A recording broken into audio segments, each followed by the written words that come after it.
পুজো আপনি করতে পারবেন না। তো আমি তো চিন্তা করছি, আমি আশ্রমে কাউকে ফোন করে বলিনি, বললে তো সবাই ঘাবড়ে যাবে যে ঠাকুর মশাই এখন কোথায় পাওয়া যাবে। তো আমি চিন্তা করছি, মানে গুরুজির কথাটাই আগে ভেবেছি। মানে এতদিন ধরে 2 বছর ধরে আমি আশ্রমে আসছি, আমি সবাইকে দেখতাম, ভাবতাম, সবাই বলতো, এতটা মানে গুরুত্ব ব্যাপারটা দিতাম না। তো ষষ্ঠীর দিনে রাত্রিবেলা এরকম জ্বর সারা রাত্রি, ষষ্ঠীর বোধনে যাওয়ার পরেও জ্বর ছাড়েনি, সারা রাত জ্বর, ঘুমায়নি সারা রাত্রি। ভোরবেলাতে 4:30টায় উঠে স্নান করে আশ্রমে চলে এসেছি 5:15-20-র মধ্যে। আশ্রমে আসার পরে বাড়িতে ফোন করে বললাম যে আমার জ্বর টর কিন্তু আর কিছু নেই, আমি পুজো করছি, তোমাদের অত চিন্তা নেই। বাড়িতেও চিন্তা করছে যে এত বড় পুজো কিভাবে হবে। তো সপ্তমীর দিন পেরিয়ে গেল, অষ্টমীর দিন পেরিয়ে গেল, নবমীর দিন পেরিয়ে গেল, বিজয়া দশমীর দিন আমি 30 বছর পুজো করছি দুর্গাপুরে।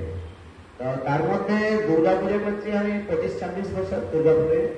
তো বিজয়া দশমীর দিন আরেকটা ঘটনা হয়েছে, এটা আমি মানে গুরুজির আশ্রমে পুজো করে এটা আমি বুঝতে পেরেছি যে আকস্মিক ঘট বিসর্জনের পর যে ঘটনাটা হয়েছে সেটা হচ্ছে যে আমি ঘট বিসর্জন করে দিয়েছি। ঘট বিসর্জন করার পরে আমাদের যে একটা আধ্যাত্মিক মন্ত্রপাঠ করতে হয়, প্রিয়তাম কুণ্ডলিকাক্ষম সর্বযজ্ঞেশ্বর হরি তস্মিন তুষ্টে জগৎ তুষ্টম প্রেমিতে তীর্থম জগৎ।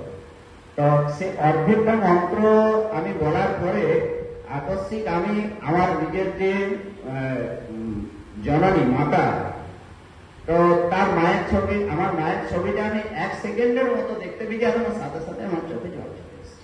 আমি কেঁদে দিয়েছি। এই আশ্রমে যারা ছিলেন জোগাড়ে, সবার যারা দায়িত্বে ছিলেন তারা দেখেছেন যে 2 মিনিট ধরে আমি শুধু কেঁদেছি আর আমার চোখ দিয়ে জল এসেছে।